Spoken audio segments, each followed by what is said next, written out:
Hey, everybody, welcome in. Happy week of Thanksgiving. Happy Thanksgiving week. However you'd prefer that I say it, happy that to you. I'm Jesse Montano. I'm going to be joined by Meghan Angley in just a moment. This is Guerilla Sports Off Ice. What a weekend we have to talk about here. The Colorado Avalanche coming off back-to-back shutouts. Each member of the Lumberyard gets in on it. Mackenzie Blackwood on Saturday, Scott Wedgwood on Sunday. A lot to talk about there, and the fact that the Avs continue to roll. We're going to talk about Mikko Rantanen losing his mind a little bit. And yes, folks, we are at technically game 22 now. We have hit the 20-game mark. That means it is time for a pyramid ranking that you can only get right here on Guerilla Sports Off Ice. And yeah, we're going to talk about Tate McRae and Jack Hughes. We are. But before we get into all of that, I want to remind you guys about our great friends and partners over at RefiJet. Did you guys know that you could refinance your auto loan? It was news to me when I first met our great friends over there at RefiJet. With RefiJet, you could save around $150 every single month, all which is a soft credit pull and zero hassle, lower payments, flexible terms, maybe even some cash back in your pocket from your car's equity. And who couldn't use a little bit of not only extra monthly savings, but some cash in your pocket this time of year? Look, you guys hear me say it all the time. The best way to support us and what we're doing here at Guerilla Sports is just support our partners. So head on over refijet.com/sports. Go check them out. See if they can't help you out. Fill out a form, see if they can't maybe save you some money. It's the best way to support what we're doing here at Guerilla Sports Off Ice, as well as our infield coverage. RefiJet.com/sports. Check them out. It is the faster, easier way to refinance. Hello and welcome in. Please do not leave your luggage unattended on the station.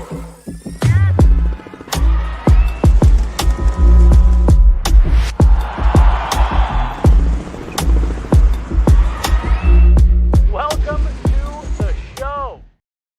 Hey, everybody, welcome in. I'm Jesse Montano. This is Meghan Angley's Guerilla Sports Off Ice Monday afternoon, the week of Thanksgiving.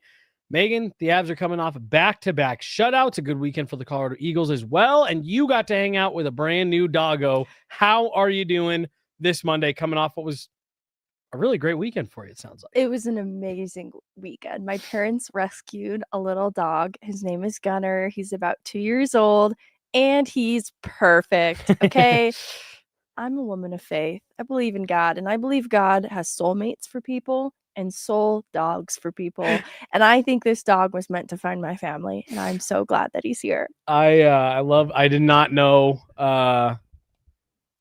I wasn't expecting you to go straight from, oh, he's an amazing dog. Look, I'm a woman of faith. And I love that. And I believe God brings you to people and to animals that are meant to be in your life. And this animal was definitely meant to be in ours. Definitely meant to be. Well, just the one picture that I saw looks absolutely adorable. Very happy for you cute. And your family. That's a great gift to have come in right before the holiday season. Do you got a favorite Thanksgiving food? Arroz con gandules. All right. And turkey. There have been 2 times already. How far into the show are we? 3 minutes and I've 42 said some big seconds. There's been 2 surprises. things that you have said that I was not expecting, and that's what I love about this show. What's your favorite Thanksgiving food?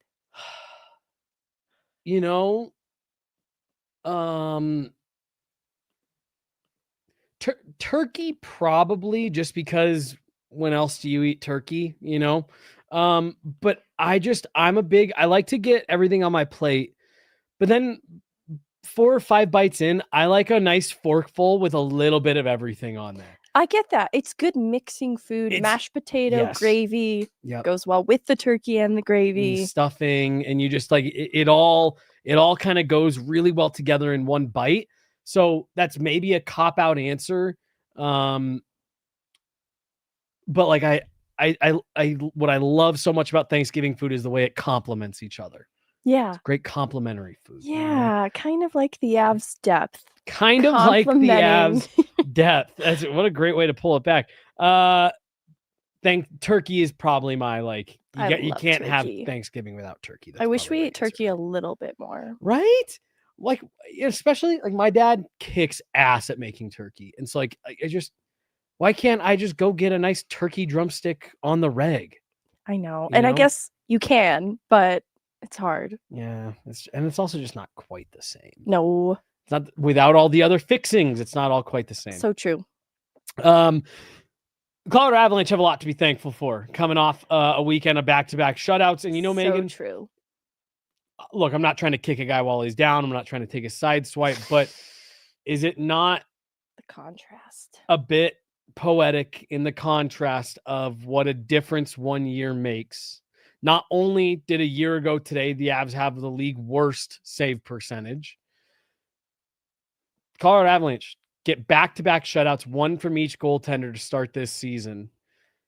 And 24 hours later, Alexander Georgiev has his contract terminated by the Buffalo Sabres, Rochester Americans, and is officially heading back to the KHL. When you look back at those deals, I tweeted about it yesterday. Second, a fifth, a sixth, Justus Annunen, Alexander Georgiev, Nikolai Kovalenko. That is what it took, Megan, for the Avs to turn over the goaltending room. They did that. They haven't looked back since. And boy, oh boy, did that depth flex this weekend in 2 games where the Avs skaters really needed strong performances from their goaltenders. They got it. The Avs continue to roll. They have this weekend put a little bit of distance between themselves and the rest of the NHL. Yeah, and I didn't think these were 2 of their best games. No. And so each one, it was in net that Blackwood and Wedgwood each night gave them a chance to win through really stellar performance. Like, I think that Wedgwood following it up with a shutout will kind of paper over just how good the Mackenzie Blackwood shutout was, because Nashville was really putting a lot on net, and they just had a bit more energy throughout the entirety of the game in terms of creating chances. So I think that Blackwood was deeply tested, and the Avs team in front of him just a little bit lackadaisical, I would say. And I'm not going to come down on them too hard because they still get the wins in each game, especially digging deep when the tank is pretty empty in that second game in Chicago.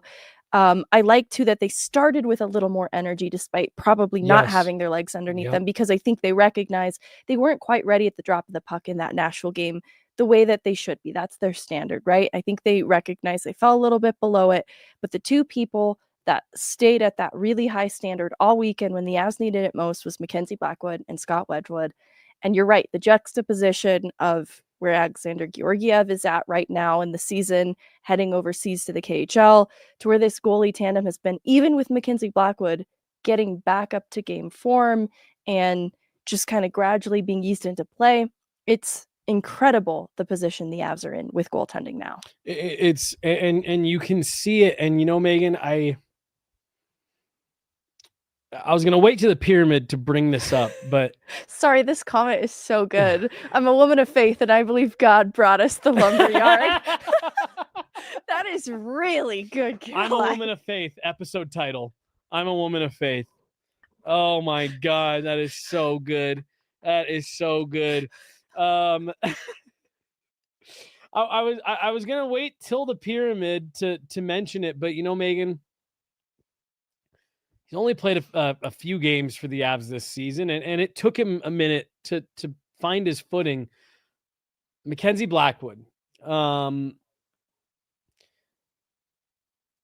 I thought what he got up and said after he got the game puck on Saturday kind of just told the whole story of the difference in this goaltending from last year to this year. Mackenzie Blackwood gets the game puck and he stands up and he says, "Hey guys, great win. Took me a little bit to find my game. Thank you for being patient with me. Let's keep it going." And I just thought that was a really interesting. He's 3-0-1 on the season. Like, I thought that was a really interesting way for him to acknowledge, or 3-0-1. 3-0-1 is correct. Did I say that right? Okay. I just thought that was a really interesting way for him to acknowledge he didn't get to play all summer. He missed training camp. He was the starter. He's the guy came in with the contract extension. Took him a while to get settled in. And I just, Jared Bednar has talked about it at times of that last tandem. Alexander Georgiev, Jussi Sandinen, didn't have a lot to say. Not even just to the media, but in the room. Didn't have a lot to say. Kind of kept quiet to themselves. There was something to me about Mackenzie Blackwood getting up and saying like, hey, I haven't been quite at my best. That was my best. Thanks for sticking with me, guys. Like, if you're a player in that room, like any maybe frustration or moments of pause you had about Mackenzie Blackwood and the way that those first couple games went, gone out the window. You're back to feeling confident. You should be. Yeah, you should be. You should be. This guy's got our back. We've got his. Yeah, I think there's been question around Mackenzie Blackwood because he hasn't looked quite to the standard that he set last year. And that's tough. It was a high standard he set for himself. So I think keeping in mind in that 3-0-1 record that only overtime loss is his literal first game back. Mhm. And I get maybe it felt like softer competition in it being the San Jose Sharks, but even his games that he has said the Avs have been patient with him through, they've won. Right. They haven't been bad. They've just been okay. You know, even Jared Bednar kind of in talking about it through this point was just okay. It was excellent against Nashville. 35 save shutout, 21 high danger chances stopped. That was a really strong effort on behalf of Nashville. And I think that everything Scott Wedgwood is doing is so complimentary to give Mackenzie Blackwood that confidence to more gradually ease back into his Yep. game. I imagine, too, the pressure it created, if any, and maybe there's a little, right, is good for Mackenzie Blackwood. Mhm. To really work to reclaim that starter's net then with the certainty that he demonstrated in that Nashville performance being as strong as it was. Now there's a lot less room for doubt. It wasn't just an okay performance. It was great. It was great. And so it's a lot truer to the form that we saw Mackenzie Blackwood do very consistently for the Avs last year. And it's a great room to be in. How about this from Brooke Elise? C-Mac for top pyramid spot? Ooh, that's a really good call. You know, we didn't, but you maybe just poked a huge flaw in our pyramid logic for this week. Quickly, yeah, Jesse's just going to be quickly editing on his computer. I will talk. I'll monologue. Just so everyone knows, I have a half-made wooden pyramid at home. This is important. Full disclosure, Megan walked in. She was, are you ready for the pyramid? And I went, no, I completely forgot we were doing this episode today. So we have a digital pyramid for today, but we do have the physical. We're going to get a nice easel, and we're going to have the pyramid right here, and I'm making it so we'll be able to slap things up there a bit. Yeah, we'll be able to put them with some emphasis. But no, shout out to Brooke Elise there. C-Mac took a lot of heat over these last couple seasons. There have been some trades that didn't quite break the Avs' way. He has not gotten enough credit for the overhaul that he did on this roster last year, a lot of which is carried over into this season, with, of course, the highlight being the goaltending. So I'm with you on your assessment of the Avs for this weekend.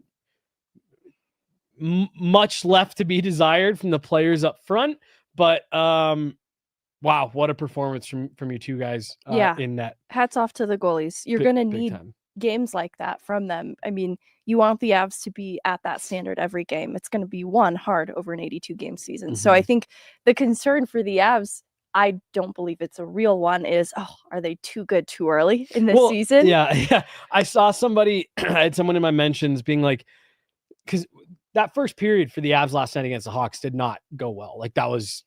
They survived it. Right. For a period that you come out 0-0, that was about as bad as it could have played out. That Parker Kelly intermission interview, he was gassed. Yeah. Because he was on the kill twice, not saying unnecessarily, just like they were not controlling that period by any means. And Parker Kelly, who's usually the most animated guy on the team, even didn't have much to say. He was just tired. And it wasn't good. And I had some of my mentions saying like, oh, is this what they need? Do they need to get their ass kicked to remember they're not No, you never need to get your ass kicked. No, like the Edmonton Oilers did not need to be smacked around by the Colorado Avalanche to know that losing doesn't feel good. Yeah, nobody ever needs that.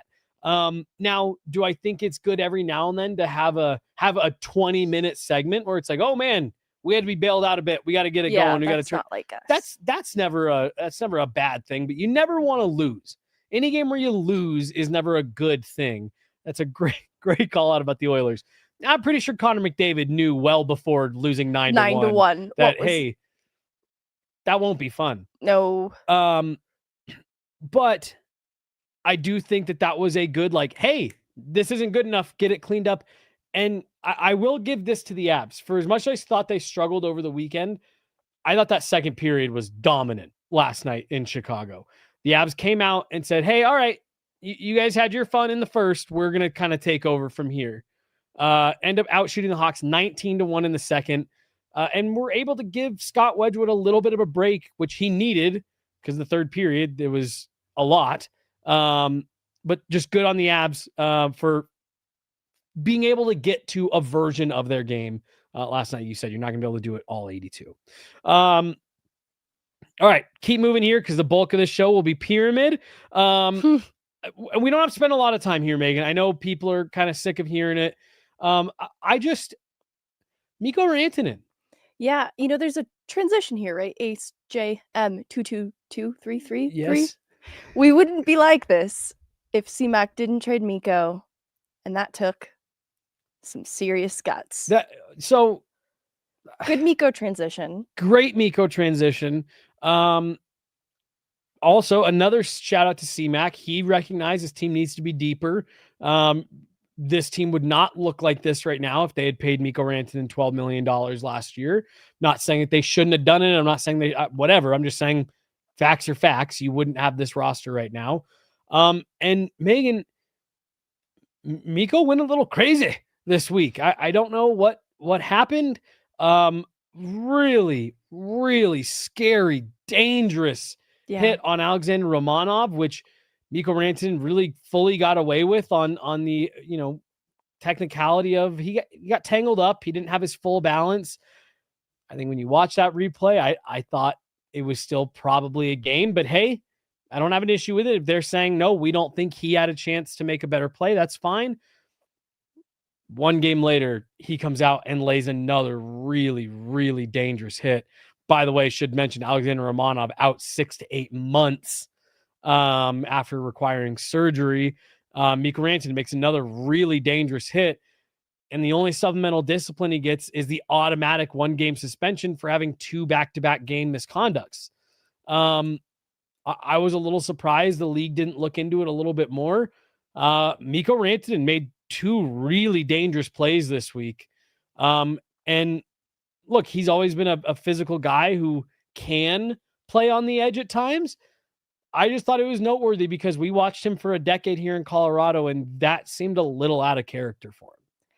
Yeah, that application of physicality really doesn't make a lot of sense. There are different ways that he can sort of play a heavy game and being hard to knock off his skates, protecting the puck, using his strength. And so these 2 hits side by side are odd. Like the first one, I think the argument of getting tangled up, you lost me a little bit there. What I see is a player who lacks awareness, who should be a little bit more conscious to the proximity to the boards in this play and just honestly where his hands are going as he's falling. Yeah. Because he's a clumsy guy, but you just need to be a little bit more aware of what your arms are doing in that situation because it added insult to injury and obviously made it dangerous and caused an injury. But I think you could have looked at the intent and the lack of a track record there, and the call is good. But I find the Coronado hit inexcusable. To me, then, especially if this back of mine, there's so much more consciousness that you're not even getting a pass in that case with what Mikko Rantanen is doing here. And so it's just so absurd to me. I don't know if he's received some kind of directive about applying physicality in this way to kind of add this dimension to his game. Like you can be Mikko Rantanen and more if you're doing this, but it is not being done correctly. Yeah. And there's a reason you shouldn't go 0 to 100 in applying physicality in this way, especially when you look at the players who try to play that game. They have to toe that line and live with consequences that keep them out of the lineup more often than not, like a Tom Wilson type of player. And you then have to live with the consequences of trying to be that type of guy. And you're going to make yourself less available to your team in playing this way. And that does not seem like the best use of Mikko Rantanen, in my opinion. Yeah. And it's one of those things. Mikko Rantanen is a big guy. He's very strong. I think people maybe forget that about him sometimes because he is the offensive, talented, gifted offensive player that he is. He's a big, strong dude. And I think you saw him both of those. I don't know if that's like, hey, did you forget how big and strong you are? But two really dangerous plays, Megan. Yeah. He'll sit out one game, but truthfully, and again, like I would say this if Mikko Rantanen was playing for the Colorado Avalanche, that deserved more than a game. Those are two really dangerous plays that the NHL does not want in the game. I'm watching the Coronado one. It's so bad. Forearm right to the back of the neck. It two really bad plays. Yeah, I hate that. I hate just ensuring their head is going straight into the boards in a violent way. And like with the 6 to 8 month timeline, like that's most of Romanov's season, which is a shame. Which is bad. A major shame. And look, I'm not calling for anything. Not that I have any power to call for anything. But like I'm sitting here thinking about how fired up Patrick Waugh was. No suspension. Mikko Rantanen's going to have to answer for that when the Dallas Stars go to Long Island. And I have a feeling there's going to be some guys coming for him. I'm not saying that that's right. No one should do anything illegal, dirty, anything that puts Mikko Rantanen in a compromising situation. But best case scenario, he's going to the box with some kind of a matching penalty for roughing, or he drops the gloves and he's fighting to defend himself to answer for this. And either way, you're losing Mikko Rantanen in a game. Why would you want that? Right. After he... And that's best case scenario. He gets kicked out with 30 seconds left in a game that your team almost ends up tying with less than a second to go, but there's some goalie interference. So Dallas Stars could have used him there. Gets kicked out over the weekend. Like to your point, Dallas could have used him there. And now you've already probably got a game against Calgary and a game against the Islanders where Mikko Rantanen's pencil it in. He's got some kind of minutes. And then he's sitting out either tonight or tomorrow. Right. And truthfully, he and the Dallas Stars are lucky it's not more. It should be more. No, absolutely, especially that second hit. The second one. It in my opinion, warranted more. And that's what's just confusing in all of this is you're better with Mikko in your lineup than not. Like, is the physicality add really going to be of value more than just having Mikko Rantanen in games? And to your point, what we just laid out was best case scenario if Mikko were to get injured, right? In response to something that has come from this, that's obviously worst case scenario. Much worse. All right, let's move on. Here it is, the big topic of the day. Tate McRae spotted out in New York with Jack Hughes. Megan, your thoughts? I'm still a little skeptical about it. Well, first and foremost, I've wanted Tate McRae to be a WAG again for a long time, but I've wanted it not at any and all cost, right? I don't want her to get her heart broken again. And so I have no issue with Jack Hughes either. Right. I just thought Jack Hughes had a girlfriend. I'm not that plugged in. I could be wrong. And the woman even didn't quite look like Tate McRae in the photo, but I've seen other photos since that show her in the same outfit. So I want to believe this is real, right? But is it two friends catching up? Right. Should he be around more glassware? Have they considered just like a hot chocolate in the park? Yeah. I don't know. But are they just friends? I don't know. Paper cup on the hot chocolate. I want it to be a relationship. I do. Only if it's real love. That's where I stand. All right. I just want Tate to find love with a hockey player. we need to get a Tate McRae graphic. What's Tate up to? And we can stay on track with it. But I'm assuming you already knew about it before I texted you this morning. Oh yeah. Okay. All right. I've been trying to confirm. Is this really her? The back of, and even Jack Hughes looked a bit uncanny in the photo.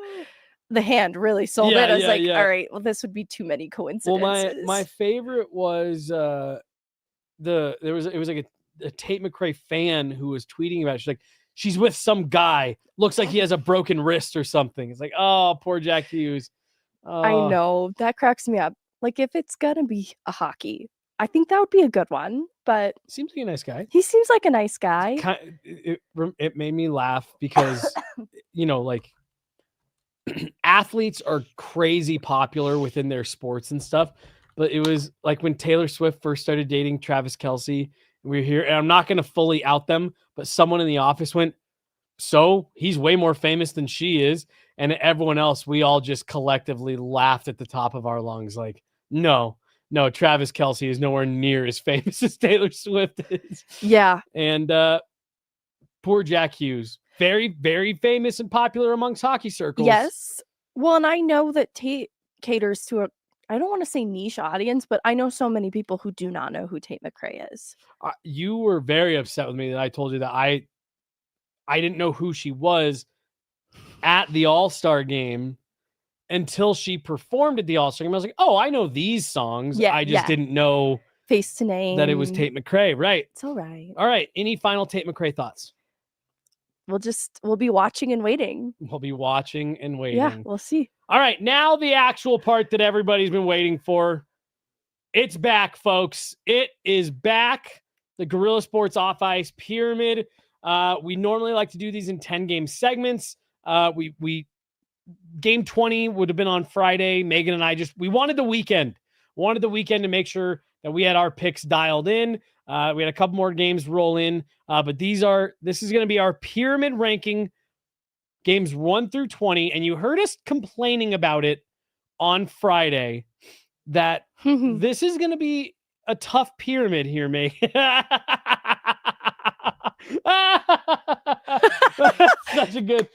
is such a good one, vaguely. Oh man. That's actually, boy. I demand it. Yeah, be seriously. changed now. That's the logo we're gonna use on all your stuff. I got a great logo edit from Vaguely. But Megan, I said this would easily be the toughest pyramid that we've done yet, because typically the bottom rung of the pyramid and anybody who's left off is reserved for guys that either aren't doing their job, need to see more out of, or are just good enough, but you need more. There's not really a lot of guys that fit that description for the Avs in general. This was a painful pyramid. The early version of it had about 6 guys hanging off the end of the pyramid. Right. And so like, this is going to be a different pyramid than what you normally, there's not going to be a lot of criticisms levied here. No. As there normally would be in a player ranking pyramid, but that's not going to stop us from going through and talking about each of these guys and why they are maybe where they're at and what they could do to move up and what they need to do to avoid, what they need to continue to avoid sliding back down. So let's get into it here, Megan. Kicking off the pyramid in the 15th spot, dancing Josh Manson. Thank you for saying that. Josh Manson, 15th on the pyramid. Been playing a lot recently with Brent Burns. And Megan, you've seen the offensive upside. While he doesn't think he has much puck skill, seems like he's been more active. He's been more willing to jump in. And I think has done a really serviceable job playing on his offside. Despite the fact that he has said, it's more difficult. It's a lot more, confusing. I'm thinking a lot more. Not only is he doing the job, I think he's doing it above average, Megan. That was why he made my pyramid in the end. I didn't want to gloss over how Malinski playing on his left side to start the year, I don't think it was terrible, but it definitely didn't instill a lot of confidence in Jared Bednar, and it changed the way that the other defensemen were deployed in a way that I don't think was utilizing everyone to their best, including Malinski. And so with Manson taking on the brunt of playing on his left side, it's been challenging. He, I think, talked with you about just how challenging it really is. And he's at 1808 for his time on ice average, which is actually his highest since 2022. Before he came to the Avs, he was getting up there in minutes with Anaheim. And so not only are we getting available Josh Manson, who has been healthy through this point, getting in these games, he's playing a lot of minutes. He's eating up a lot of those minutes on the kill, and he's playing big minutes with Brent Burns, oftentimes on his offside. Despite the challenges, I thought that deserved a little bit of a shout out, because having Manson and Burns be a trusted enough pairing to eat up those minutes has allowed Malinski to come through in his game in a big way. I think the confidence has popped off. And so I just didn't want to look past that. This has probably been uncomfortable for Manson at times and challenges him every shift, but he's doing a really great job. And it might not, the production, for example, isn't popping off the page. And when you look at how he's producing and the shots, it's actually kind of on track with what he's been doing offensively through this point. But I've personally felt to the eye test that the flash that he shows offensively, that puck skill that you allude to, this is kind of like playoff Manson in my eyes. And it's been fun to see a little bit more of that in the regular season. So I don't want to get too carried away with it, but I really liked what Josh Manson has been doing to help balance out the rest of that decor. He's been great. He's been great, and he's provided a lot of that stability where the Avs have needed it, and I think that's kind of always been the role that they've wanted for him. Moving on here, maybe a guy that's a little bit lower than you would have predicted at the beginning of the season, but I actually think, Megan, it is a testament to what the depth of this Avs back end is doing, and it's Devon Toews. Now, this is a player who he's never going to leap off the ice at you, but it's every little thing done right. Every little thing, every decision, every breakout pass, stick in a lane. Devon Toews just continues to do the quiet things right. He is a big reason, in my opinion, why Cale Makar is able to be who he is. The only thing that is maybe a little bit out of character for Devon Toews to start the season has been the production.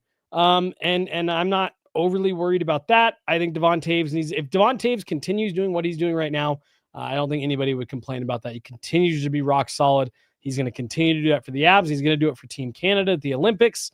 A little bit more production, and he's probably a little ways up this pyramid. But you got to be happy with what you've seen out of Devon Toews on the whole for this season. Absolutely. He's second in ice time on the team behind Cale, of course, but most on the PK. And so the addition of Brent Burns has alleviated some of Cale Makar's PK minutes. And we'll get to that in the Brent Burns conversation.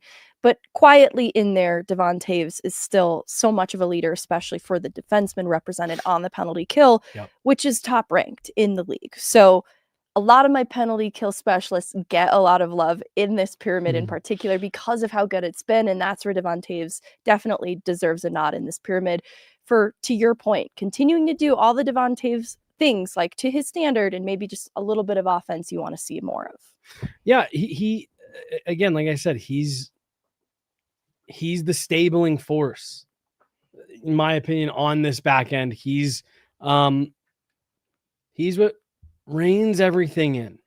He's the calming presence. He's the calming attitude. And again, so he's one of those guys that I don't think you need to be far up the pyramid to be, impactful, anything like that. He's just going to continue to hum along and do what he does. He's one of those guys that I have a feeling will steadily just make his way up the tiers as the season rolls on and his steadiness and presence continues to shine. Moving on. Parker Kelly, PK for the PK. I mean, I don't know if we've given enough love to what the penalty kill has done. We've talked so much about the struggles of the power play and the Avs depth and all what the goaltending has done.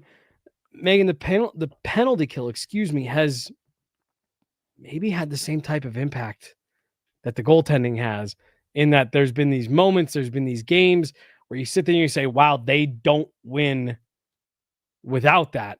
And Parker Kelly is a big part of that. He has been driving the bus on the penalty kill, and to have the kill be as successful as it has been.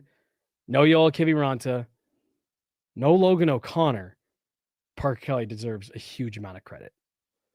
Parker Kelly, you're doing really great. I forgot that we kind of addressed them, right? Parker, you actually probably belong a little higher in this pyramid, but everybody is performing above expectation, which is why this team is doing so well. I think they're just setting a new standard for themselves. But Parker Kelly, you set a new standard for yourself too. He is producing at a career high pace with 19 points in 80 games play, being the highest this last season. He's around just below half point per game. Now, I'm not necessarily expecting that to persist, but he has played, limited minutes from kind of a fourth line role. sometimes playing up as needed when the injuries have cropped up here recently. He got the game winner against New Jersey earlier this year, and that was the hottest team out east coming into town.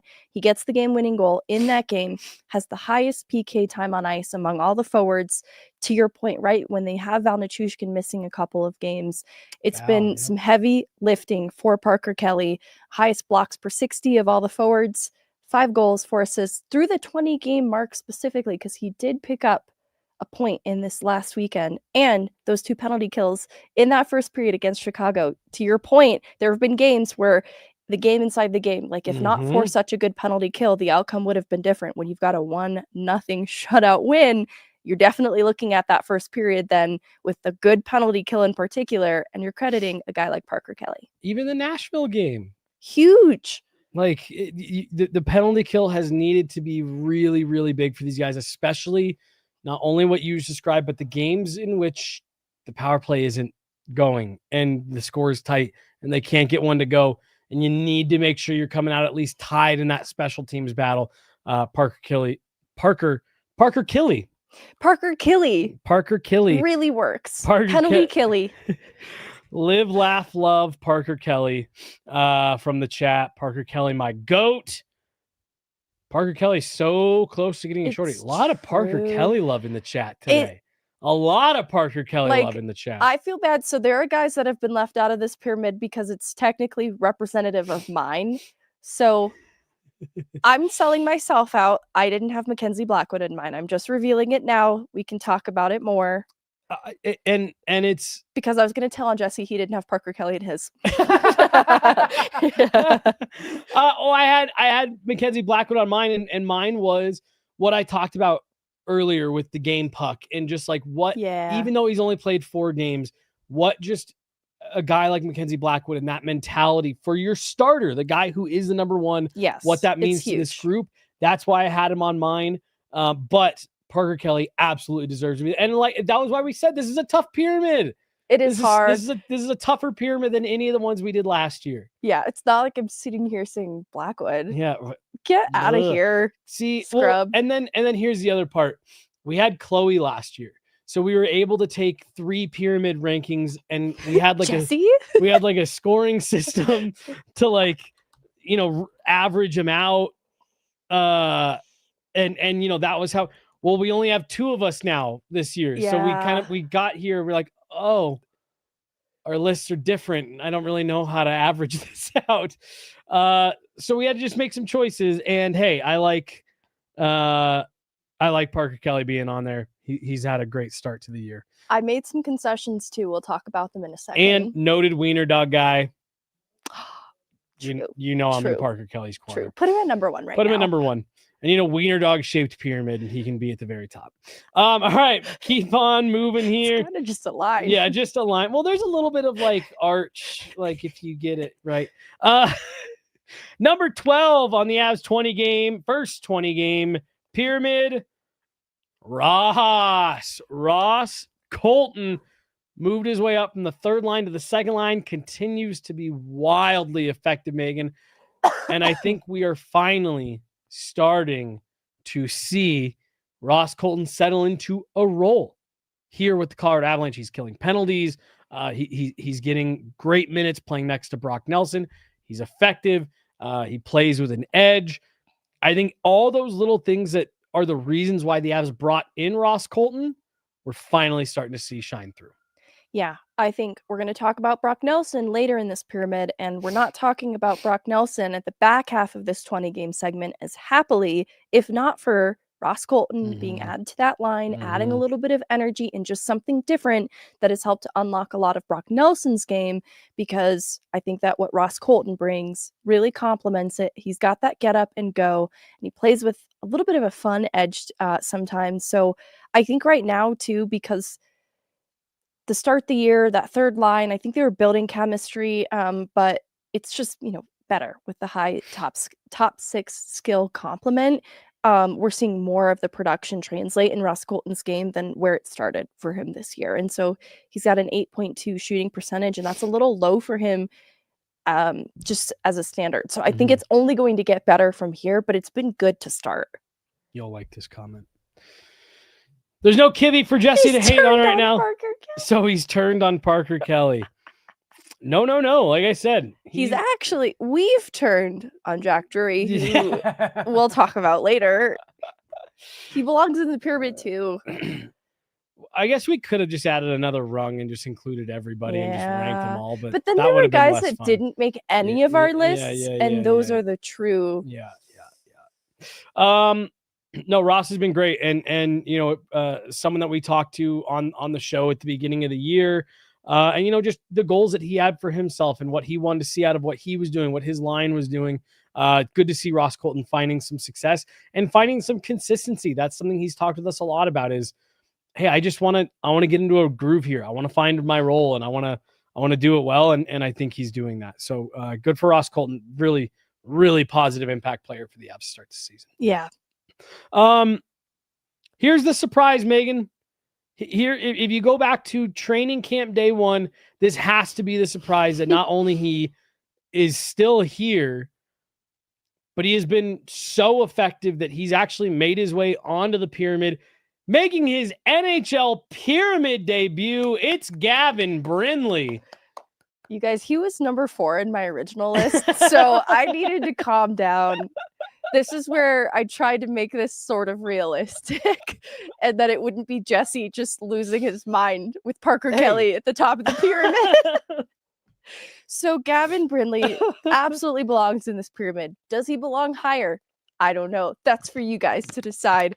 He's got for you to debate in the comments. Yeah. So even though he's missed a little bit of time here, with some injury, the concussion protocol stuff, he still has 18 games played in this 20-game segment, 4 goals, 3 assists in 9:17 for the average ice time. I think he's tracking more like an average of 10 minutes a night plus, especially when he was elevated to the second line with Valnichushkin out.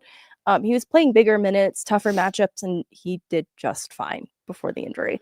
2 game-winning goals, including that really memorable one in OT against Vancouver, in the Buffalo game at home. So Gavin Brindley has been not necessarily an unexpected surprise to me, because I just knew he was going to fit in this system so well. But what's been exciting is when he's been given a little bit of a longer leash, more opportunity, he's getting some reps on that top-ranked penalty kill, and he's holding his own with the top 6 minutes that he's been handed. I'm so excited for what the future holds for him, and I'm excited for him to get healthy again. I just honestly, Megan, he's exceeded my expectations by a lot.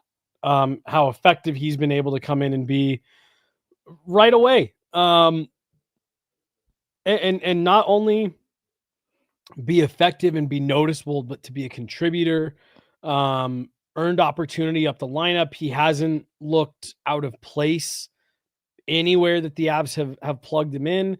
And I'm sitting here looking at this like, holy smokes. The Avs found their ELC contributor. You have a kid here who's making a legitimate impact on this roster, is a clearly better option than other guys that he beat out, and you're doing it on an entry-level deal. This is exactly the type of player, excuse me, that the Avs needed. I was not expecting it to come in the form of Gavin Brindley, especially for an undersized player. What he's been able to do, the way he plays and the way he's embraced the role that he was stuck in at the start of the not stuck as in like, oh, he was stuck there, like that he was put in. He's embraced that. I've talked to him about it, he said you need to do it. I think it's important for young players to learn how to play in a fourth line role. And that mindset helped him work up the lineup and work into some situations that maybe suit his skill set a little bit better. He's been rewarded for it. I've been so impressed with Gavin Brindley.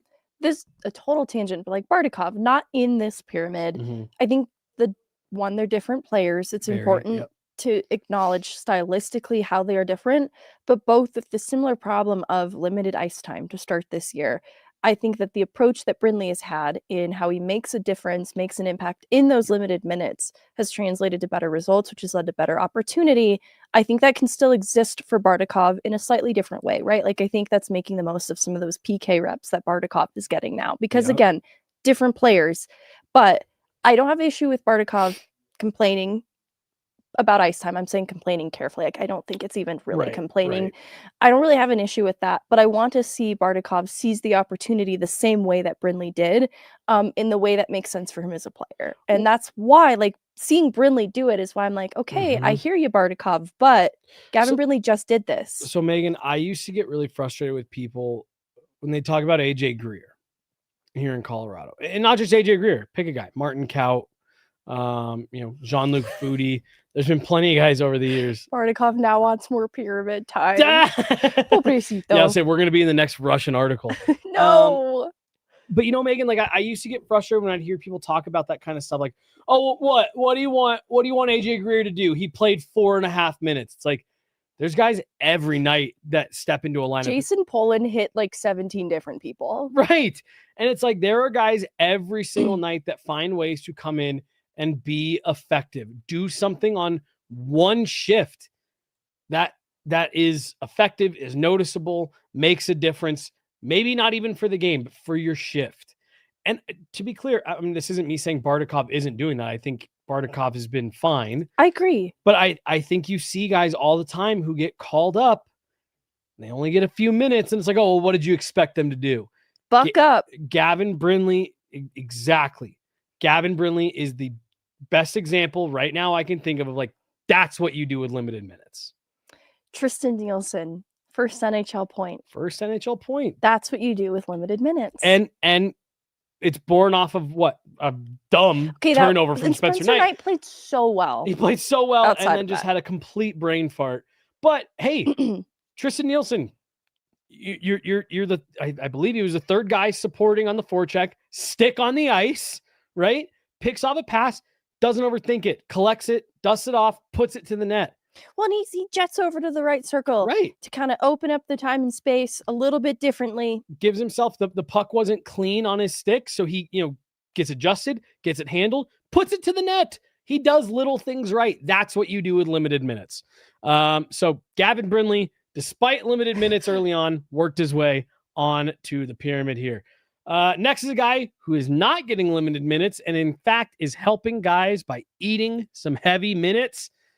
It's the new guy, Brent Burns. Megan, there's a lot of season left. He's 40 years old, but I think through 22 games, I don't know if you could have asked more than out of Brent Burns than what he's given you. Yeah. Brent, 1 goal, 9 assists through the first 20 games of the season, second in time on ice on the penalty kill. I bring that up again because obviously Devon Toews eating up big minutes. It's lessened a little bit of that load off of Cale Makar in a big and reliable way. He has been good, trusted. I think that some of what he does with his stick defensively doesn't get a lot of credit because he's so big that I think he's misunderstood and what he does so well in his own end defensively. But it's been huge, just coming up with some blocks on the penalty kill. And then the production's been fine, a goal and 9 assists. And, eating 2 goals, right? Yeah, so hold on. This was through the 20 game mark. He got the goal this weekend. Oh, I'm sorry. You're right. That's why. That's why it's tricky. No, that's my fault. That's my fault. This is where Parker Kelly also picked up a point this weekend. So his points totals, there's just add 1 more. But anyways, Brent Burns now 2 goals, 9 assists. 1 goal, 9 assists through 20 games. Through 20 games. Yes, the pyramid thing. Sorry. That was my fault. It's hard. That's still great production. Yeah. At a 40-year-old Brent Burns who's still doing the Brent Burns offensive thing. So I really liked what he's added. And I think that's why the Manson Burns pair, there's like incentive to keep them together. They just work really well, even with Manson playing on his offside. So I think that's a credit to how Brent Burns is holding things down responsibly. I think he's been a great veteran voice to step in here for some of the younger guys and a guy even like Sam Malinski on the back end that, yes, he's been here for a couple of years and there's great leadership, but having a guy like Brent Burns never hurts. And I think Brent Burns is a guy who's having an effect on every single defenseman in that locker room. I think he's benefiting a young guy like Sam Malinski. I think he's benefiting the best defenseman in the world like Cale Makar. And I just don't, like I said, I don't think you could ask for more than what Brent Burns has given you so far. I think they're shooting more on the whole because of Brent Burns. I think it's fun. I think they enjoy getting involved in that way. And it's also had that influence of adding that drill just a little bit more in practice for a tip in from the slot, because you've got a shot from the point. Brent Burns has done this so well that I think everyone else is like, why don't we all try? And to your point, it's had an influence on players like Malinski. It's and he's definitely a guy, Brent Burns, that you don't have to tell twice to shoot. Great call out. No. He gets that puck on a stick and fires it. Good vibes. Moving on. Next here on the pyramid as we inch closer to the top, Victor Olofsson. Maybe a little bit of a slow start production-wise, Megan, but you saw the fit immediately. You and I were singing his praises last week about just how well he is fit. The production has started to catch up. Victor Olofsson has become a weapon for this team. He's a great offensive threat, and you have to like his buy-in. As a guy that came with some defensive question marks, has not given me any reason, cause for concern to get going here early. No, and everyone else has shouted it out, right? Like Landeskog playing on a line with him has talked about his engagement and commitment to what he's doing away from the puck. It's not only like, oh, this isn't a concern. There have been times where I notice him on a forecheck, and he's kind of the reason that they're able to win possession back because of the decisions he's making. And it's not like he's the biggest, most physical guy out there. He's just doing those things right. And the production's been as advertised. I think for a little bit, the shooting threat, you're kind of like, why are they trying to force this so hard on us? Once it finally started to click, I think you look at the power play that has struggled a little bit on the whole through this point, but it's had some highs and lows. And some of what's helped to break it out of those lulls has been Victor Olofsson, who behind like what McKinnon and Netchis have contributed on the power play, with McKinnon doing the heavy lifting, Victor Olofsson has kind of come up from behind to help shake it out of some of those tough periods, because he just has the shooting instinct, and it's a little different from what's represented. It's been a really great compliment then to like the top 9 in what they're doing to create 5v5, and then also on that power play. 6 goals already for Victor Olofsson on the season. Copy paste everything you just said. He's helped relieve some of that pressure, and he's feeling a little bit of that Andre Burakovsky can get you an easy goal. He just needs a clear lane. Yeah. And that's something that I thought was a real asset to the the eventual championship team in 22, was having a guy that I think back to that Florida Panther game in the 21-22 season when the Avs really couldn't get stuff going, and Andre Burakovsky breaks through with a hat trick, scores the only 3 goals for the Avs, and they were all just on, heavy, hard wrist shot from the slot, a quick shot that he got off, from the dot. And that's what Victor Olofsson has the ability to do, as well as, hey, we're stuck, we're in a jam a bit. Olofsson can get you a goal, and I think he's done that here early. And the high skill passing. Yes. It's been, whether it's like to Colton when they were on a line together, it kind of added that top 6 skill that really helps benefit a player like Colton to help get him set up, get Drury set up when they've played together. And it's just been honestly like great stick plays too, whether it be his stick blade at the net front for a deflection to McKinnon opposite him, or his stick placement in the lane of Malinski on that other goal. I think that it's the high skill play that complements high skill players. And so it's like, all right, he doesn't just have this one trick in his bag. He's got a couple other things going for him.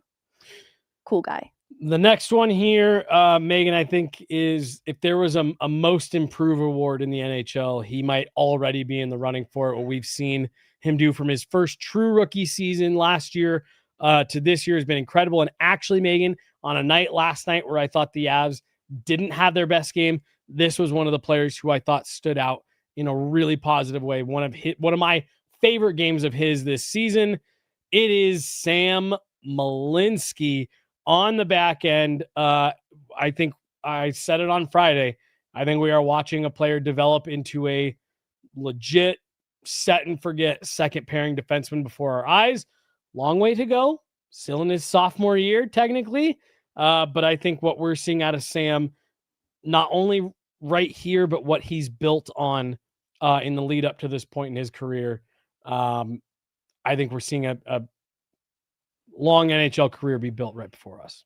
Yeah, because he's earning so much trust from a coach who doesn't readily give it to young players newer to the league. But in his second full NHL season, getting to see him take on maybe some tougher matchups, even from the third pair role in, technically on paper, getting some more PK reps added to his repertoire, it's because he's being trusted defensively first and foremost. And you're seeing it translate to the confidence building in his game to get involved offensively. And so he's producing at, a career high pace. I know it's early for him, but it's still the second highest point per game among defensemen behind Cale Makar. And I love the shout out of Jared Bednar pointing out that of any threats they have from the back end out, he's the second best they've got right next to Cale. And you look at the 5v5 numbers and how he is driving play, and it's impressive. Like I had through the 20 game mark for a piece I'm working on, but now obviously we're 22 games in. Evan Rawl has the piece come out with the expected goals for, scoring chances for, just leading the league.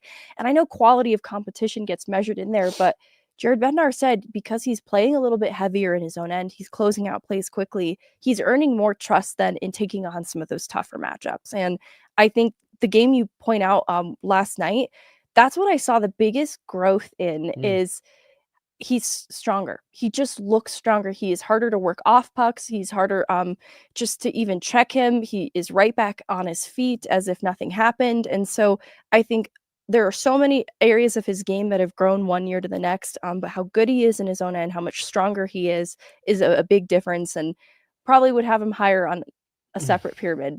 The one where Gavin Brindley's number one, Parker Kelly's number one, and now Sam Malinski's also number one. Looks like we do have a super chat celebrating Sam Malinski. Let's see. There it is. Boom. Sam! At Malinski season, $1.99. Woo, there they are. There's those super chat lights. Ooh, ooh, ooh. Sam is what the super chat says. Wow. I'm surprised too, like the goal scoring, it's technically just one goal on this season, but there have been a few that have been from his stick, right? Like off his shot, born from that opportunity in some way.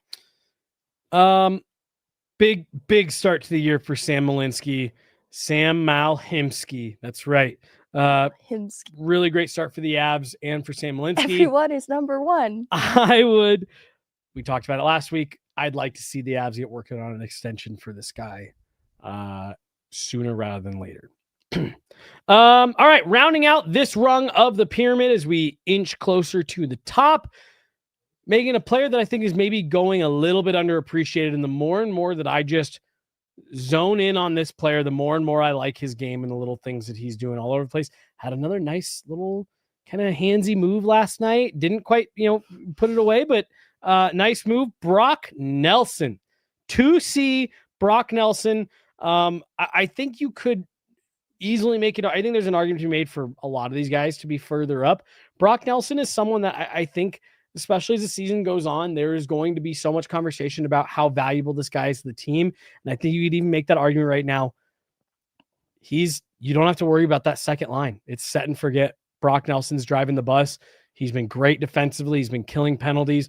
And the offense is starting to go. Rockstar. And you can see the little plays here and there where it's like, oh yeah, this is a guy that the offense is there. No doubt. It is. And you look at like his 19 games, I think it was, with the Avs after the deadline last year, and his points pace really picked up at the end of it. And so people are kind of like, we gave up Cal Ritchie for this.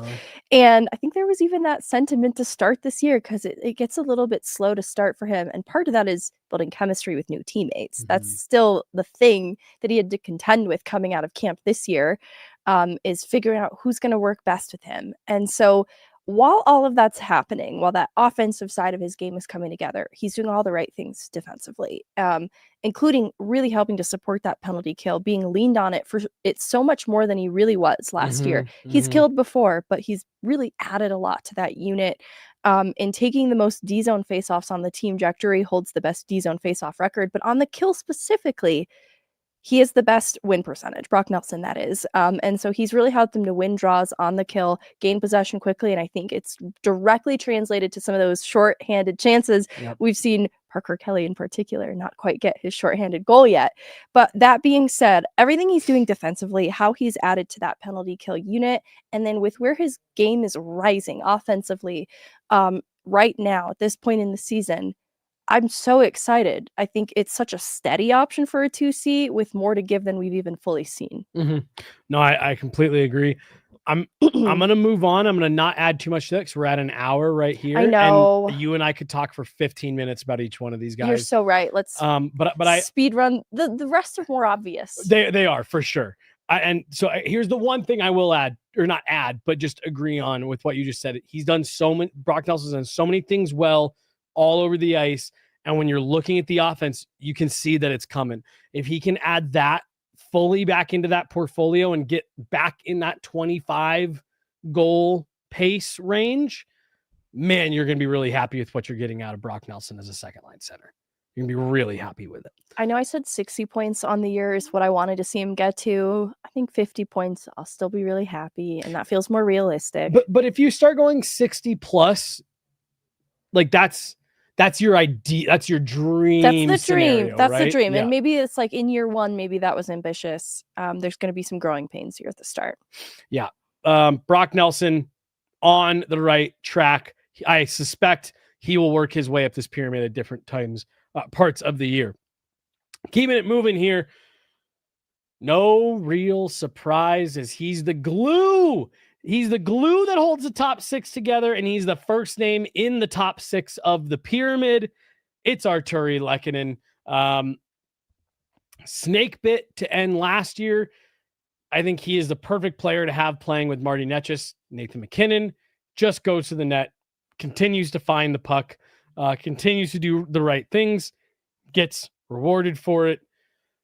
Artturi Lehkonen, I don't know if you can ever quite adequately sell what he means to this team. No, because I think we'd be having a really different conversation if he didn't exist as an option for the top six. It'd be a question of, what is the piece that MacKinnon and Netchis need to work well together? Because I think that MacKinnon and Netchis do have chemistry, but it can be a high wire act at times. And Artturi Lehkonen is the connector between those two that really makes it work no matter what, in a way that you don't have to worry about, like, don't worry, Artturi Lehkonen will do it. Right. It's just one of those things where if you didn't have Artturi Lehkonen doing it, it would be a huge problem, and it's a hard hole to fill. What he adds to the team is very hard to replace, including what he adds on the penalty kill, his work ethic. He's the original Honey Badger. I know Gavin Brindley's earned that nickname, very rightfully in my opinion, but he's the OG Honey Badger for a reason that can play with Nathan MacKinnon. He's a top six fourth liner.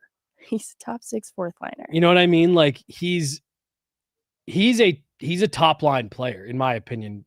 Artturi Lehkonen is a first line player, but he plays with the hunger and mentality of a fringe fourth line guy just trying to stay on the roster. Like he I've never seen a guy less afraid of getting absolutely beat up in front of the net.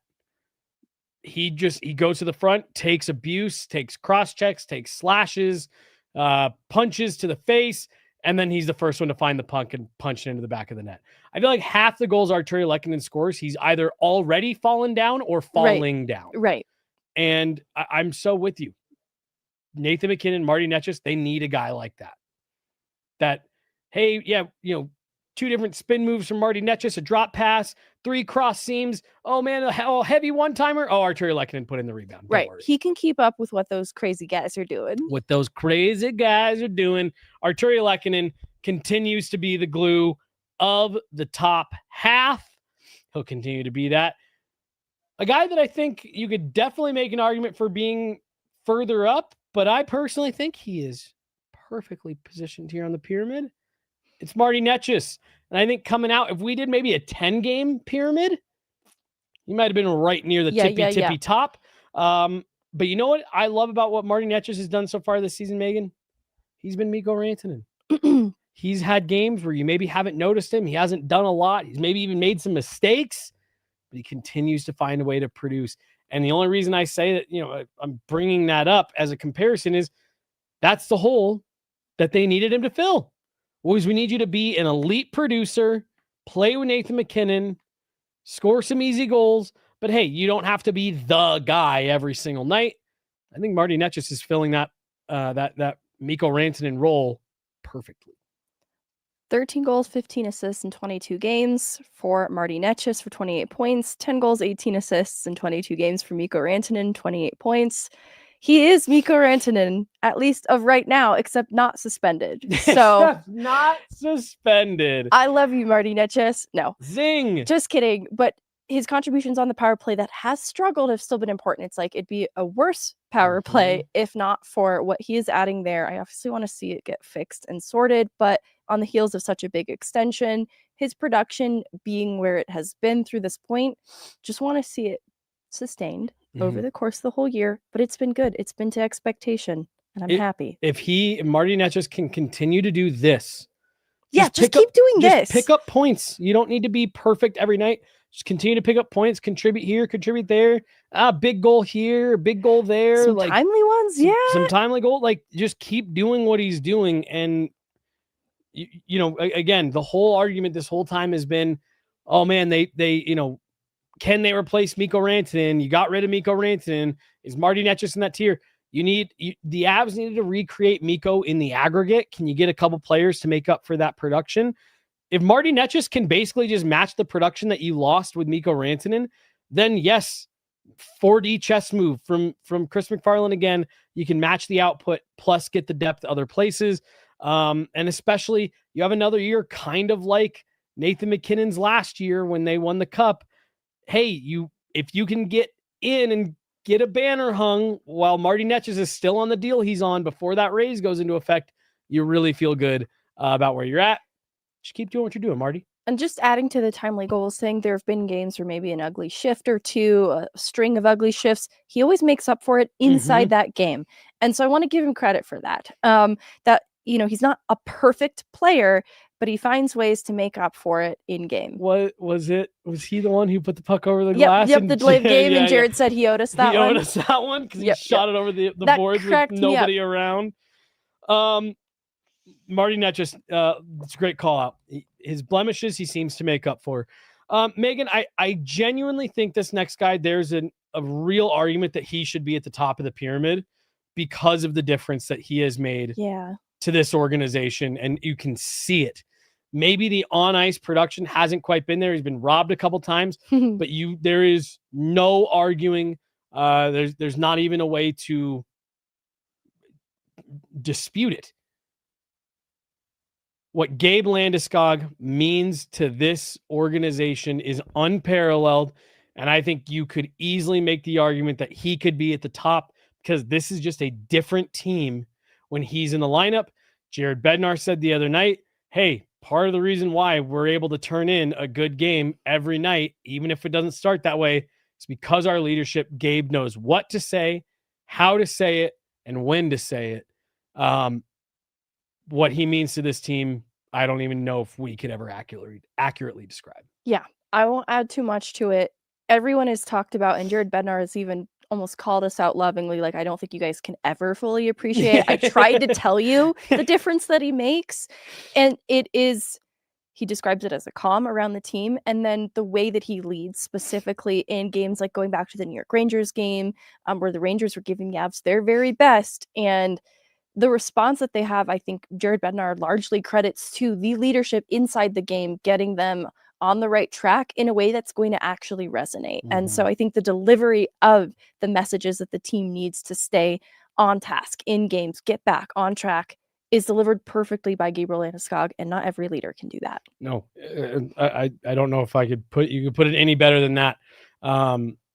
He's been, like you said, Jared, I tried to tell you guys, like there's more than what even we who are around them as much as you can be, that even we just can't see and fully appreciate. And I remember so much Nazem Kadri talking about this and Jared Bednar talking about it in the lead up to the cup year of the message needs to be coming from the guys in that room.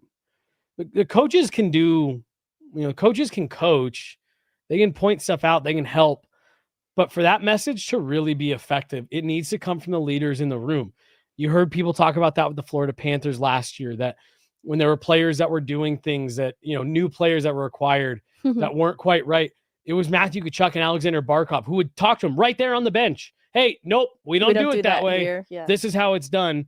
And I remember talking to Nazem Kadri the year after the Cup year, asking him, now having been through it, what is the difference? What's the difference between a really good team, a great team, and a championship team? And he said, championship team, the leadership comes from in the room. Coaches don't need to say anything. The leaders know how to handle it. And I just don't think you can really emphasize that enough. And I'm with you. I don't think there's anyone in the league better at it than Gabe Landeskog. Yeah. So while he finishes fourth on the pyramid, he could be permanently at the very top, and I don't think anyone would have a problem. Next to my Gavin Brindley, Parker Kelly, Sam Malinski pyramid. This is more of an inverted pyramid than anything else.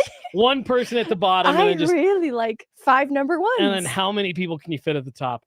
All right. The only reason Gabe isn't at the top, Megan, is because you've got 3 players doing elite things right now. At number 3 on our first pyramid of the season is Cale Makar, on pace for 100 points, 30 goals again. Cale Makar looks a little bit more like himself, looks confident. And he's just back to looking, not that he ever didn't, he had 30 goals last year, but just looks like Cale Makar, and seems to be in control. And you can't replicate that when you've got Cale Makar going like this. Yeah, in talking about the guys on this pyramid, like, wow, these guys have just surpassed expectation, even though the expectation for these guys at the top of the pyramid was already high. Somehow, Cale Makar just continues to be better than a past version of himself. Yep. I'm still not sure what he's fully capable of because he continues to surprise me. Well, and you have to wonder if there's a level of it that is, and I believe you asked him about it, and I believe it was you who asked him, and he downplayed it a bit, but like, he is playing less minutes thanks to a guy like Brent Burns. He is having to take a couple fewer shifts on the PK because of a guy like Brent Burns. And while he downplayed it, I have to imagine that there's a level of what we're seeing out of Cale Makar right now is that, the minutes aren't as heavy. The responsibility is spread out a little bit. Cale Makar can go out there and be Cale Makar. Yeah, he's still 25-minute Cale, but he can do more Cale things. And the production has reflected that. It's as good as ever, if not on track for being better. Yeah. So somehow. Here's where you and I differed on our initial lists. Cale Makar comes in third. And I don't think there's any gripe with either of these two guys at the top. I don't think so. Here's the one thing that I want to say about who comes in at number 2 for the pyramid, for our first pyramid of the season. It is Nathan MacKinnon. I just want to make sure that we point out here, I think there's been so much greatness happening with this Avs team in the first 20 games. I think there's been a lot of storylines. I think there's been a lot of great things to point at. That I think it has ended up, what Nathan MacKinnon is doing, I think has gotten lost in how much positive there is right now. Right now, Nathan MacKinnon is on track for the greatest season in Colorado Avalanche history. And it's really not even close. What he's doing right now, he looks like the best player in the world. And he looks like he is on a mission to win another Stanley Cup, and that is all he cares about. Yeah. 17 goals, 20 assists, 37 points in 22 games. Has pretty, like, that lead he has for the number 1 spot in the points race just continues to get a little bit bigger.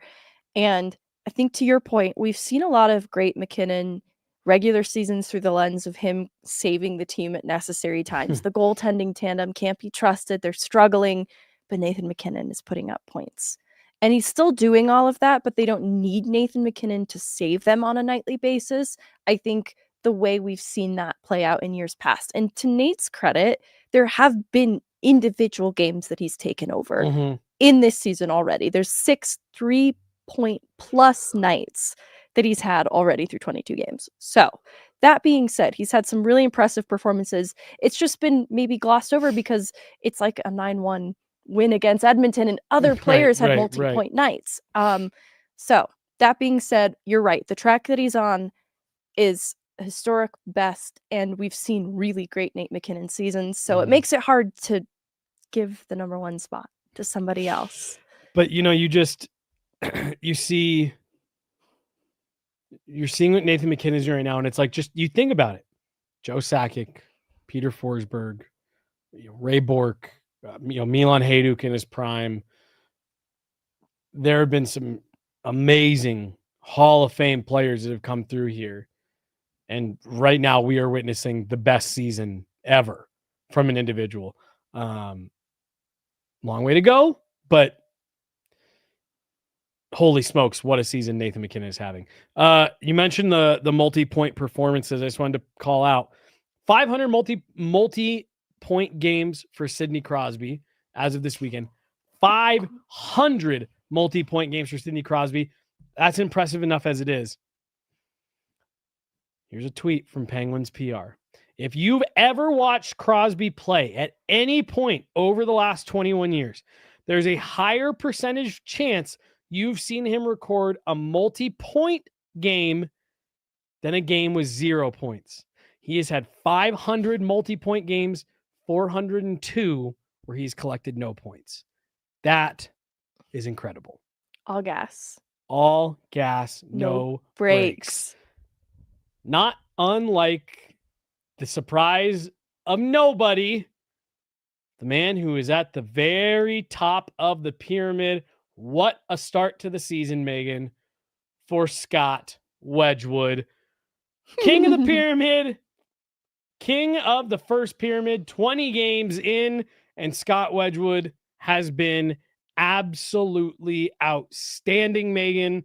There's a lot of these players that you say, oh, you could make the argument the Avs aren't where they are if not for this guy. Oh, that Scott Wedgwood, 13 wins, 1 loss, 2 in overtime, a .918 save percentage, and a 2.09 goals against, with his first shutout coming last night. Scott Wedgwood has been on another level this season, and couldn't have come at a better time. Mackenzie Blackwood injured to start the season. The Avs were needing to go to Wedgwood to start. And not only did he help them survive and get through that injury with Mackenzie Blackwood, he has helped them thrive. And for my money, has been the best goaltender in the NHL through 20 games. Yes, there are some goalies out there doing some really awesome things. But I think the way that Scott Wedgwood has played, not only the numbers, but coming up in moments when his team has really needed him, big, timely moments, Scott Wedgwood has been outstanding for the Avs this season. Yeah, he's been awesome. Obviously, the back-to-back shutouts from the goalies this weekend, it's not fully captured in our 20-game pyramid segment, but 913 save percentage, I think that's on the whole season. I don't think I have that from the past. And you look at the rush attempts against in natural stat trick, and he's faced some of the most of any goaltender. And that's always a tricky situation. You're really relying on your goaltender. You're right. Those timely saves. I also think so. He's getting the goal support, which has been important. That kind of really adds emphasis to how you're evaluating a goaltender. But the Avs today still have yet to lose a game by more than just a single goal difference. And it's a big credit to the goal support that the goalies are getting in these games, but a huge credit to Wedgwood, who assumed the starting job out the gate, despite having been rested in the Dallas series and playing a backup schedule the year before following the chaos of a trade. So all that taking into consideration, Scott Wedgwood has been well above expectation for what he was brought here to be, which is a backup goaltender. He's really done a great job as the starter for the Avs to help them get off to the impressive start that they've had. The most impactful player for the Avs getting off to this start per our rankings, Scott Wedgwood. He's been huge And similarly to what we talked about with Blackwood, to what we talked about with Landeskog, obviously Landeskog's in a different tier with that, but like it's what these guys bring to the room. When we talked about it with Brent Burns, these guys want to 918. battle for Scott Wedgwood. They want to compete. They want to win games. And he's just a guy they want to play for. And I think not only has Scott Wedgwood's play been impressive, but I think what he means to this group is just as important. So Scott Wedgwood with the wooden crown takes the top spot on the first pyramid of the season, Megan. 918 save percentage on the year. 918. He has been fantastic.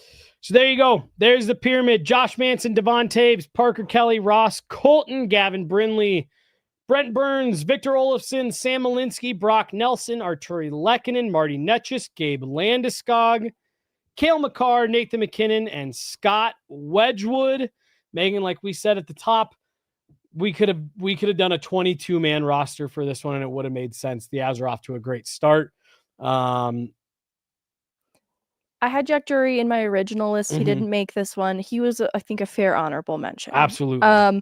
I know that like for the 3C job, maybe the production isn't wowing anyone, but it's still a career best pace for him. And everything that he's doing on the kill and defensively has been really good. So he deserves to be in this conversation, at least in some way. No, I completely agree. And Sam Girard, the games that he's been in has been good. Nichushkin been hurt. Val, very good in the games that he's been in. Been hurt. And Mackenzie Blackwood, who we don't have on here. Yeah. Only played 4 games. Just a small sample size. Small sample size, but really a lot to like for the Avs to start this season. So there it is. There's the final pyramid for you. Let us know your thoughts. How would your pyramid have looked? We rank these based on how impactful we see these players to being to the overall team success. But again, just to keep reiterating, this is definitely the way this Avs team is playing, the way the season has started, Megan. There is an argument for every single guy right up to Chris McFarland for being on this pyramid here today. But hey, there we go.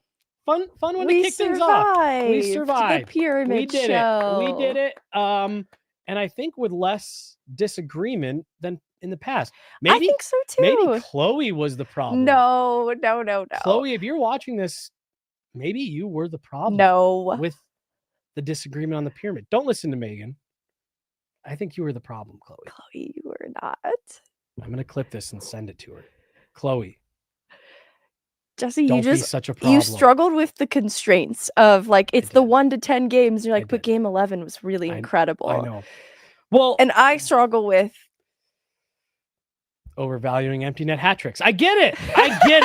Kivy. I get it. Conveniently not mentioned yet in this conversation also, at all. Conveniently not mentioned. Conveniently. Also injured. So a lot of the guys that we left off injured. have missed time. That's going to do it for today. Big shout out to John. We kept him in the seat for long, but he was excited for the return of the pyramid. Yeah. So John, I hope.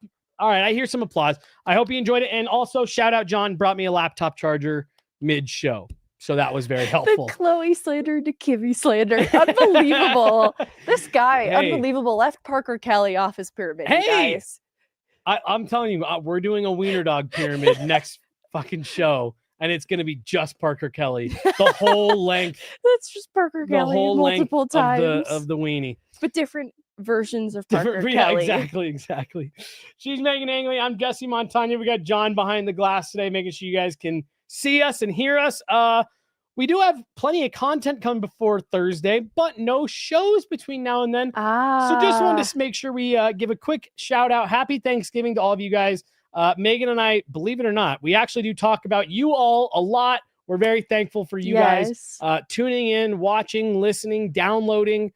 We can't tell you how much it means to us. Megan and I have worked together. We've been on multiple different shows together. We've tried starting our own shows. We've done a lot of different stuff. And the support that you guys have shown her and I over the last several years now, Megan, Yeah. is just incredible. It means the world to us, and we're just very grateful that we get to keep doing this and keep doing this together. And it's all because of you guys. So thank you all very much. It has been a crazy, crazy start to the year at Guerilla. So we've had a lot going. We've got a lot more still to come. And that includes, Megan, we're giving away some tickets this week. So more details to come, but we are going to do a little bit of a come and find us type of scavenger. The one bit of info I'll give you guys right now, we're going to have a graphic coming later with what all it is. But make sure you guys are going and make sure you are subscribed to the Guerilla Sports YouTube channel. That is going to be the one big prerequisite of this contest is we're going to want to make sure that you guys are subscribed. Megan, we are 4 followers away from 9,900, which means we are 104 away from 10,000 subscribers on the Guerilla Sports YouTube channel. So make sure you are subscribed there. Keep an eye on Guerilla Sports socials as we are going to give you guys a chance to win some tickets to an Avs game this week. So keep an eye out. That'll be coming a little bit later. That's going to do it. She's Megan. I'm Jesse. Thank you guys all so much for tuning in. Talk to you later. Make sure you're subscribed. Keep an eye out. We got tickets coming your way this week. Have a great week. Happy Thanksgiving, everybody. Love you. Bye. Love you. Bye, Stanley. Love you.